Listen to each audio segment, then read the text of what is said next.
एक सवाल पूछना चाहता हूँ। 1950 में जब इंडिया सिर्फ 3 साल का नया देश था, जीडीपी ऑलमोस्ट जीरो थी, आर्मी अभी बनी ही थी और गरीबी हर जगह थी, तब इंडिया ने कोरिया वॉर में मीडिएशन की, अमेरिका और सोवियत यूनियन के बीच मैसेज पास किए और कोरिया से लेकर ताइवान स्टेट क्राइसिस तक इंडिया एक प्रोमिनेंट वॉइस था न्यूमरस ग्लोबल कॉन्फ्लिक्ट्स में। 2026 में जब इंडिया दुनिया की 5th लार्जेस्ट इकोनॉमी है और न्यूक्लियर पावर है, स्पेस में रॉकेट भेज चुका है और G20 भी होस्ट कर चुका है, तब इंडिया ईरान वॉर में चुप रहा और पाकिस्तान मीडिएटर बन गया और इंडिया के फॉरेन मिनिस्टर ने मीडिएशन को दलाल वाला काम कह दिया। ये रिवर्सल क्यों हुआ? 75 साल में इंडिया की फॉरेन पॉलिसी कहां गई? क्या नेहरू सही थे? क्या जयशंकर सही है? या दोनों की अपनी अपनी गलतियां हैं? आज हम ये पूरा खेल समझेंगे टाइमलाइन के साथ, डेटा के साथ और बिना किसी पार्टी का साइड लिए। अगस्त 1947 इंडिया आजाद ही हुआ था और दुनिया दो कैंप्स में बटी थी, अमेरिका की तरफ या फिर सोवियत यूनियन की तरफ। हर नए देश को चूज करना था, पर नेहरू ने रिफ्यूज किया दोनों को ही। और 1946 में जब इंडिया आजाद भी नहीं हुआ था, नेहरू ने रेडियो पर कहा, हम पावर पॉलिटिक्स से दूर रहना चाहते हैं। जो ग्रुप्स एक दूसरे के अगेंस्ट अलाइंड है और जिनकी वजह से पास में वर्ल्ड वॉर्स हुए हैं, उनसे हम दूर रहेंगे। ये नॉन अलाइनमेंट था नेहरू का सबसे बड़ा डिप्लोमेटिक आइडिया। दोस्तों, थ्योरी सिंपल थी। नॉन अलाइनमेंट का मतलब ये था कि इंडिया किसी भी कोल्ड वॉर ब्लॉक के साथ नहीं जाएगा। नए आजाद हुए देशों को अफ्रीका में, एशिया में इन सुपर पावर्स के रेजिमेंटेड ग्रुप्स में नहीं जाना चाहिए, जहां इंडिपेंडेंट जजमेंट खत्म हो जाता है। और ये सिर्फ थ्योरी नहीं था, नेहरू ने इसे एक्चुअली एग्जीक्यूट किया। 1950 में कोरिया वॉर शुरू हुआ, इंडिया ने मीडिएशन की। नेहरू की डिक्लेयर्ड न्यूट्रलिटी ने दोनों सुपर पावर्स को नाराज किया, लेकिन इंडिया की मॉरल अथॉरिटी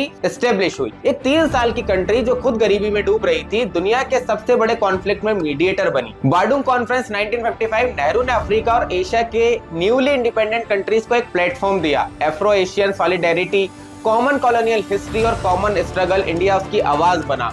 और नॉन अलाइंड मूवमेंट फॉर्मली 1961 में बना। यूगोस्लाविया के टीटो, इजिप्ट के नासार और नेहरू मिलके 3 अलग अलग कॉन्टिनेंट के लीडर्स। इंडिया एक ब्लॉक का लीडर था, सिर्फ एक कंट्री नहीं। ये नेहरू की पीक थी और यहाँ से ही गलतियां होना शुरू होती हैं। नेहरू की सबसे बड़ी गलती, चाइना। 1950 में चाइना ने तिब्बत पर हमला किया। उस वक्त दो चीजें एक साथ हो रही थी, तिब्बत पर चाइनीज इन्वेजन और कोरियन वॉर। नेहरू ने कोरिया में हेविली इन्वॉल्व होना चूज किया, जो इंडिया से हजारों किलोमीटर दूर था। तिब्बत जो इंडिया की बॉर्डर पर था, उसे लापरवाही से ही हैंडल किया गया। और फिर एक और भी बड़ा मूव, इंडिया ने 1950s में चाइना के लिए UN security council permanent seat के लिए विग्रसली प्रेस किया। इंडिया चाहता था कि चाइना को यूएन में इंक्लूड किया जाए। अब यहाँ एक हिस्टोरिकल डिटेल है। उस वक्त अमेरिका ने इंडिया को यूएन सिक्योरिटी काउंसिल का परमानेंट सीट ऑफर किया था। नेहरू ने रिफ्यूज कर दिया और रिकमेंड किया कि वो सीट चाइना को दी जाए। एक सेकंड के लिए रुकिए, अमेरिका ने इंडिया को permanent UN security council seat offer की 1950 में और नेहरू ने मना कर दिया। आज 2026 में इंडिया डिकेड से UN security council permanent seat मांग रहा है और चाइना वहां है वीटो के साथ इंडिया को रोकता हुआ। हिस्ट्री की सबसे बड़ी आयरनी यही है। नेहरू ने हिंदी चीनी भाई भाई का नारा दिया। 1954 में पंचशील एग्रीमेंट साइन की, 5 principle of peaceful coexistence. China के साथ दोस्ती की और 1962 में चाइना ने अटैक किया इंडिया पर ही। इंडिया कंप्लीटली अनप्रिपेयर्ड था। नेहरू ने पूरे 1950s में मिलिट्री स्पेंडिंग नेग्लेक्ट की। वो बिलीव करते थे कि हिमालयास इंडिया की नेशनल डिफेंस है। चाइना ने कोरिया वॉर में माउंटेन कॉम्बैट प्रैक्टिस की थी। इंडिया के पास बॉर्डर इंफ्रास्ट्रक्चर नहीं था। ये नेहरू की सबसे बड़ी फेलियर थी एज अ प्राइम मिनिस्टर। 10 साल का वक्त था बॉर्डर इंफ्रास्ट्रक्चर बनाने का, मिलिट्री तैयार करने का ऑलमोस्ट कुछ नहीं किया गया। और 1962 की हार ने नेहरू को तोड़ दिया और 1964 में उनकी डेथ हो गई। तो नेहरू का स्कोर कार्ड क्या था? अच्छा ये रहा कि इंडिया को ग्लोबल मॉरल अथॉरिटी दी, नॉन अलाइनमेंट एक रियल मोमेंट बना, कोरिया में मीडिएशन की, एफ्रो एशियन सॉलिडेरिटी बिल्ड की और इंडिया की सॉवरेन आइडेंटिटी एस्टेब्लिश की।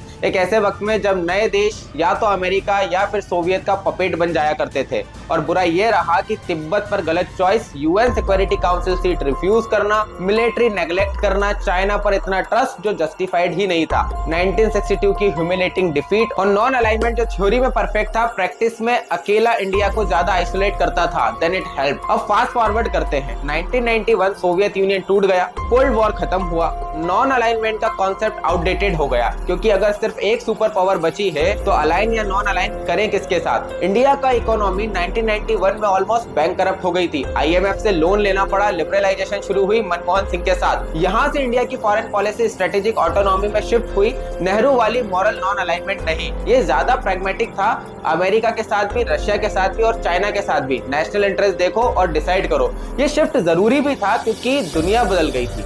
और फिर 2014 आता है, मोदी आते हैं और 2019 में जयशंकर फॉरेन मिनिस्टर बने। जयशंकर कौन है पहले ये समझो। जयशंकर पहले फॉरेन सेक्रेटरी भी रहे, करियर डिप्लोमेट है। उनके पिताजी के सुब्रमण्यम इंडिया के सबसे इंपॉर्टेंट स्ट्रेटेजिक थिंकर्स में से एक थे। जयशंकर का स्टाइल है कॉन्फिडेंट, असर्टिव, नेशनलिस्ट। वो मल्टी अलाइनमेंट और स्ट्रेटेजिक ऑटोनॉमी की बात करते हैं फॉरेन पॉलिसी में। इंडिया के farmer foreign secretary Shivshankar Menon, जो मनमोहन सिंह गवर्नमेंट में नेशनल सिक्योरिटी एडवाइजर भी थे, इन्होंने कहा, मैं ऑनेस्टली ज्यादा कंटिन्यूटी देखता हूँ चेंज से, चाहे नॉन अलाइनमेंट कहो, स्ट्रेटेजिक ऑटोनॉमी कहो या मल्टी डायरेक्शनल पॉलिसी। बड़े सवालों पर मुझे ज्यादा फर्क नहीं दिखता है। ये इंपॉर्टेंट ऑब्जर्वेशन है। मतलब नेहरू से जयशंकर तक नाम चेंज हुए हैं, ब्रांडिंग चेंज हुई है, लेकिन कोर आइडिया सेम ही रहा है। इंडिया किसी का पपेट नहीं बनेगा, अपना इंटरेस्ट पहले देखेगा। तो फिर फर्क कहाँ है? फर्क 3 जगह है और ये तीनों बहुत सिग्निफिकेंट है। पहला फर्क, टोन और स्टाइल। नेहरू का डिप्लोमेसी आइडियलिस्टिक था, दुनिया के साथ पीस चाहिए, कॉलोनियलिज्म के अगेंस्ट है और नए देशों के साथ हमको जाना है, मॉरल अथॉरिटी पे बेस्ड। और जयशंकर का डिप्लोमेसी ट्रांजेक्शनल है, इंडिया का क्या फायदा, ये डील हमारे इंटरेस्ट में है या नहीं और नेशनल इंटरेस्ट पे based. Jaishankar western counter parts, think tankers और जर्नलिस्ट से पब्लिकली स्पेयरिंग करने के लिए जाने जाते हैं जब इंडिया की पोजीशन उनसे मैच नहीं करते। फॉरेन पॉलिसी ये गलत नहीं है, नेसेसरी है। दुनिया बदल गई है, 1950 का आइडियलिज्म 2014 में नेव लग सकता है, लेकिन एक प्रॉब्लम है। म्यूनिक सिक्योरिटी कॉन्फ्रेंस 2024 में जयशंकर से पूछा गया कि इंडिया के मल्टी ऑप्शनल मेंटेन करने पर एडमायर किया जाना चाहिए। ये हुब्रिस था और इवेंट्स ने ये डिमोन्स्ट्रेट किया कि सस्टेनिंग स्ट्रेटेजिक ऑटोनॉमी ज्यादा मुश्किल हो जाता है जब इंडिया को मेजर पावर्स के बीच चूज करना पड़े। दूसरा फर्क, इजराइल टिल्ट। मोदी गवर्नमेंट का मिडिल ईस्ट पॉलिसी एक नोटेबल डिपार्चर रहा है। इजराइल के साथ बहुत क्लोजर टाइज एस्टेब्लिश की गई है, किसी भी प्रीडिसर से ज्यादा। नेहरू ने इजराइल को 1950 में रिकॉग्नाइज किया, लेकिन हमेशा पैलेस्टीनियन कोज को सपोर्ट किया। इंडिया नॉन अलाइनमेंट पोस्टर रखा मिडिल ईस्ट में। और मोदी और जयशंकर एरा में इजराइल के साथ डिफेंस डील, टेक्नोलॉजी ट्रांसफर और फरवरी 2026 में मोदी की इजराइल विजिट, जिसमें इंडिया इजराइल पार्टनरशिप को स्पेशल स्ट्रेटेजिक पार्टनरशिप तक अपग्रेड किया गया 27 बायलैटरल आउटकम्स के साथ। इंडिया ब्रिक्स का अकेला फाउंडिंग मेंबर था जिसने ईरान पर यूएस इजराइल अटैक्स की कंडेमनेशन नहीं की। नेहरू ने 1950s में जो मॉरल अथॉरिटी बिल्ड की थी ग्लोबल साउथ में, वो यहाँ डायरेक्टली कॉम्प्रोमाइज हुई। तीसरा फर्क, चाइना प्रॉब्लम का हैंडल करना। नेहरू ने चाइना को ओवर ट्रस्ट किया और 1962 में मुंह की खाई। जयशंकर का वर्ल्ड व्यू गलवान क्राइसिस के बाद जून 2020, जिसमें 20 इंडियन सोल्जर शहीद हुए, सिग्निफिकेंटली ही शिफ्ट हुआ। वो ज्यादा चाइना क्रिटिकल हो गए, ज्यादा वेस्ट फ्रेंडली हो गए। इंडिया यूएस पार्टनरशिप और क्वाड को उन्होंने एक्टिवली बिल्ड किया। ये नेहरू की गलती से सीखना था तो ठीक था, लेकिन यहाँ भी एक ट्विस्ट है। जयशंकर खुद कहते हैं कि इंडिया को अमेरिका, चाइना, यूरोप, रशिया सबको एंगेज करना है, लेकिन 2025 में ट्रंप ने इंडिया पर 27 रेसिप्रोकल टैरिफ लगाए रशिया के साथ ऑयल डील्स की वजह से। अमेरिका ने सैंक्शंस की धमकी दी। चाइना के साथ बॉर्डर टेंशन अभी भी अनरिजॉल्व्ड है। Multi alignment theoretically perfect strategy है, बट जब 3 डायरेक्शन से एक साथ प्रेशर आता है तो आप कहां खड़े होते हैं। अब मैं तुम्हें एक और एंगल दिखाता हूं जिसके बारे में बहुत कम बात होती है। 2025 इंडिया के लिए आर्ग्यूबली मोदी के टेन्योर का सबसे मुश्किल फॉरेन पॉलिसी साल रहा है। कश्मीर अटैक होना, इंडिया पाकिस्तान कॉन्फ्लिक्ट होना, फिर ट्रंप ने क्रेडिट लिया सीज फायर का।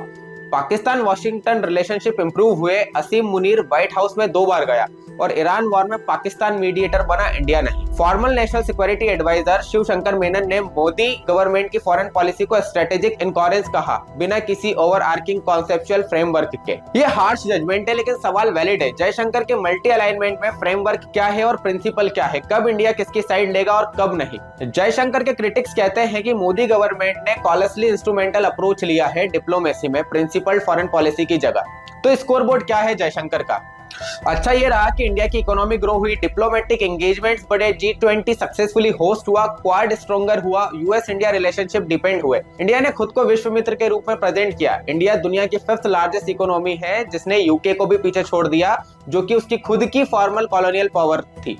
और बुरा यह रहा कि ईरान वॉर में इंडिया की एब्सेंस, जहां इंडिया के 90% एलपीजी इंपोर्ट्स और 50% क्रूड ऑयल इस रास्ते से आते हैं, ये स्ट्रेटेजिक इनर्शिया थी, स्ट्रेटेजिक ऑटोनॉमी नहीं। इजराइल टिल ने ग्लोबल साउथ में इंडिया के क्रेडिबिलिटी खर्ची। दलाल कमेंट ने इंडिया को डिफेंसिव दिखाया और ट्रंप के टैरिफ ने प्रूव किया कि मल्टी अलाइनमेंट का मल्टी ऑप्शनल क्लेम जब एक्चुअल प्रेशर आता है तो होलो हो सकता है। अब सबसे इंपॉर्टेंट सवाल, कौन सही था, नेहरू या जयशंकर? ऑनेस्ट जवाब ये है कि दोनों ने अपने अपने वक्त के हिसाब से काम किया और दोनों ने गलतियां की। नेहरू का वक्त था नई आजादी, कोल्ड वॉर, मॉरल अथॉरिटी की जरूरत, और उनका नॉन अलाइनमेंट उस कॉन्टेक्स्ट में रिवॉल्यूशनरी था। लेकिन चाइना पर नेविटी और UN security council seat refuse करना यह मिस्टेक है जो इंडिया आज भी भुगत रहा है। जयशंकर का वक्त है multipolar world, economic competition, China threat, उनका प्रैग्मेटिक अप्रोच इस कॉन्टेक्स्ट में जरूरी है। लेकिन इजराइल टिल्ट ने बैलेंस बिगाड़ा क्योंकि ईरान वॉर में इंडिया की एब्सेंस स्ट्रेटेजिक फेलियर थी और दलाल कमेंट अनडिप्लोमेटिक था। नेहरू ने जो नॉन अलाइन मूवमेंट बनाया उसके कोर में एक पावरफुल आइडिया था, इंडिया किसी का पपेट नहीं। जयशंकर भी यही कहते हैं, बस अलग भाषा में। कंटिन्यूटी है लेकिन एग्जीक्यूशन में फर्क है, और शायद यही प्रॉब्लम है। इंडिया के पास एक कंसिस्टेंट प्रिंसिपल है, अपना इंटरेस्ट पहले, लेकिन अपना इंटरेस्ट डिफाइन करने में हर डिकेड में गलती होती है। 1950s में चाइना को ट्रस्टेड पार्टनर मानना गलत निकला। 2026 में इजराइल को अनकंडीशनली सपोर्ट किया और ईरान से हम लोग दूर हो गए। मीडिएशन का मौका भी हमारे हाथों से निकल गया। पैटर्न ये है, इंडिया बड़ा सोचता है लेकिन एग्जीक्यूशन में कोई ना कोई ब्लाइंड स्पॉट तो रह ही जाता है। तो आज का क्वेश्चन सिंपल है, नेहरू ने इंडिया को मॉरल अथॉरिटी दी लेकिन तिब्बत और 1962 की हार भी दी, और जयशंकर ने इंडिया को इकोनॉमिक कॉन्फिडेंस दिया लेकिन 2026 में मीडिएशन टेबल पर जगह नहीं मिली। और 1950 में इंडिया बहुत कमजोर था लेकिन मीडिएटर था, और 2026 में इंडिया बहुत पावरफुल है लेकिन स्पेक्टेटर है। होना इसका एक्चुअल में उल्टा चाहिए था। क्या इंडिया कभी वो बैलेंस अचीव करेगा जो नेहरू ने ट्राई किया और जयशंकर ट्राई कर रहे हैं, जहां इंडिया जेन्युइनली विश्व मित्र हो, सबका दोस्त हो और किसी का पपिट नहीं, और जहां हम हर एक टेबल पर नेगोशिएट कर रहे हो फॉरवर्ड होके? शायद, लेकिन इसके लिए एक चीज चाहिए जो दोनों एरा में दिखी नहीं। आते हैं कंसिस्टेंटली पे, रिस्क लेने की हिम्मत, फेल होने के बावजूद पाकिस्तान की तरह। आप क्या सोचते हैं, नेहरू सही थे या जयशंकर, या दोनों गलत? कमेंट में अपनी राय जरूर बताएं और चैनल को सब्सक्राइब करना ना भूलें। मिलते हैं नेक्स्ट वीडियो में। जय हिंद।